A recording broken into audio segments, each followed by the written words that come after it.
kasih atas kesempatan yang telah diberikan kepada kelompok kami.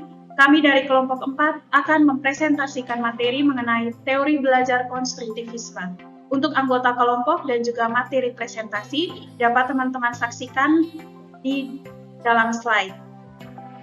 Nama saya Natalia Bano. Saya akan mempresentasikan tentang teori belajar konstruktivisme menurut Jean Piaget.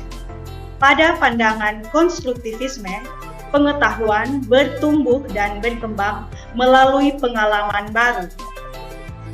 Pemahaman berkembang semakin dalam dan kuat apabila diuji oleh berbagai macam pengalaman baru.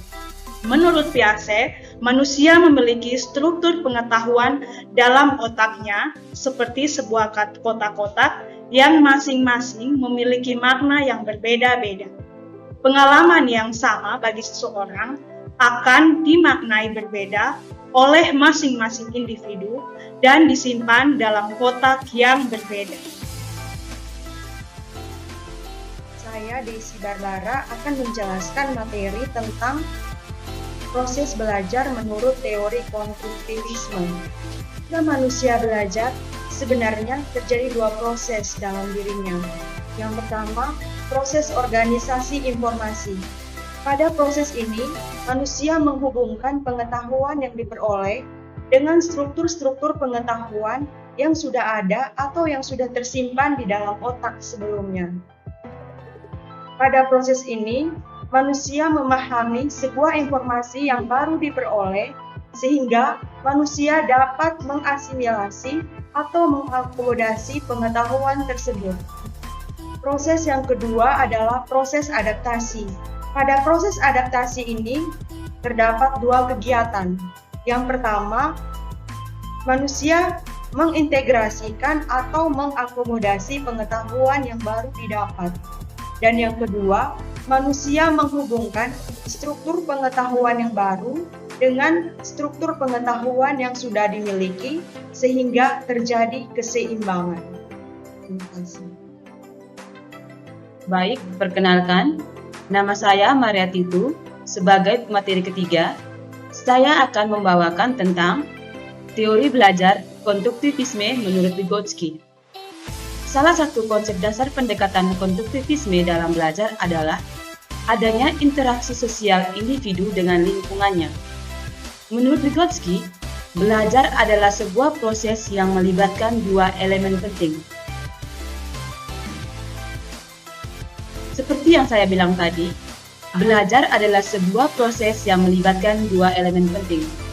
Dua elemen penting tersebut adalah yang pertama, belajar merupakan proses secara biologi sebagai proses dasar, dan yang kedua, proses secara psikososial, belajar sebagai proses yang lebih tinggi dan esensinya berkaitan dengan lingkungan sosial dan budaya.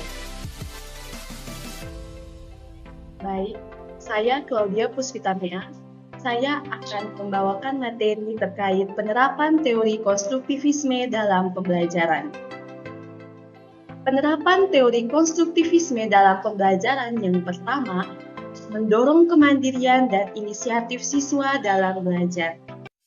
Dengan menghargai pandangan atau gagasan, serta mendorong siswa untuk mampu berpikir mandiri, maka guru telah membantu peserta didik untuk menemukan dasar intelektual mereka. Apabila siswa telah mampu merumuskan pertanyaan-pertanyaan, lalu menganalisis pertanyaan tersebut, dan menemukan jawaban atas pertanyaan tersebut, maka siswa telah berhasil dalam proses belajarnya dan sebagai pemecah masalah. Yang kedua, guru mengajukan pertanyaan terbuka dan memberikan kesempatan beberapa waktu kepada siswa untuk merespon. Kegiatan reflektif dalam penerapan teori konstruktivisme dalam pembelajaran membutuhkan pandangan atau pendapat dari orang lain.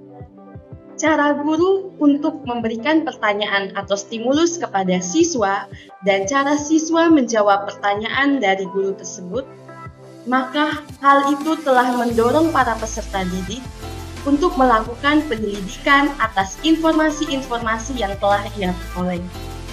Penerapan yang ketiga, mendorong siswa berpikir tingkat tinggi atau higher order thinking. Penerapan teori konstruktivisme dalam pembelajaran, guru harus mendorong siswa untuk mampu berpikir kritis. Siswa harus menemukan hal-hal atau konsep-konsep penting dari sesuatu hal yang sederhana.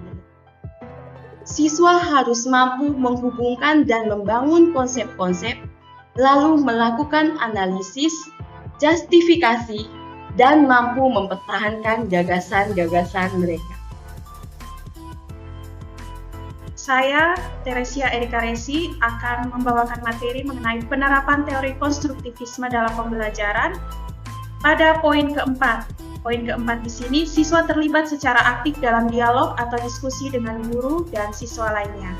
Dialog atau diskusi merupakan interaksi sosial yang terjadi dalam kelas, dan jika dilakukan secara intensif, maka dapat membantu peserta didik untuk mengubah dan menguatkan gagasan-gagasannya. Jika peserta didik diberikan kesempatan untuk mengemukakan pemikiran-pemikirannya, maka peserta didik akan mampu membangun pengetahuan sendiri yang didasarkan pada pemahaman sendiri. Jika peserta didik merasa aman dan nyaman untuk mengemukakan gagasan-gagasannya, maka dialog yang bermakna dapat tercipta di dalam kelas. Kemudian pada poin kelima, siswa terlibat dalam pengalaman yang menantang dan dapat mendorong terjadinya diskusi. Jika peserta didik diberikan kesempatan untuk menyusun prediksi-prediksi, maka hipotesis yang dihasilkan biasanya berdasarkan dari informasi atau kejadian yang sedang dialami. Guru yang menerapkan teori belajar konstruktivisme akan memberikan kesempatan seluas-luasnya kepada peserta didik untuk menguji hipotesisnya, baik melalui diskusi kelompok maupun melalui pengalaman nyata.